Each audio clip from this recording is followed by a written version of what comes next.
Sperm உற்பத்தியை குறைப்பதற்கான உணவு பழக்க வழக்கங்கள்லாம் என்னென்ன இருக்கு? ஸோ இன்னைக்கு காலகட்டத்துக்கு பார்க்கக்கூடிய ஃபாஸ்ட் ஃபுட், ஜங்க் ஃபுட், அதே மாதிரி மோர் ஆஃப் நான் vegetarian food intake, hotel food, இந்த மாதிரி விஷயங்கள். நான்வெஜ் அதிகமாக சாப்பிட்றாங்க. அந்த நான்வெஜ் அந்த சிக்கனோ இல்லை விஷயங்களோ எப்படி உருவாகுது, மில்க் அண்ட் மில்க் ப்ராடக்ட்ஸ், இந்த மாதிரி இதனுடைய இன்னைக்கு வந்து லார்ஜ் ஸ்கேல் மேனுஃபேக்சரிங், இந்த மாதிரி விஷயங்கள்னால மேபி இதனோட தாக்கமாக வந்து ஸ்பெர்ம் கவுண்ட் கம்மியாக இருக்கலாம்னு சொல்கிறாங்க.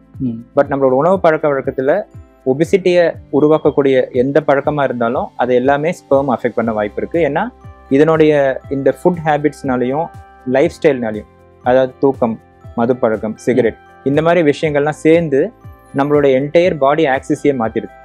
அதனால ஹார்மோன் குறைபாடும் ஏற்படலாம், அதனால ஸ்பெர்ம் உற்பத்தியும் கம்மியாகலாம்.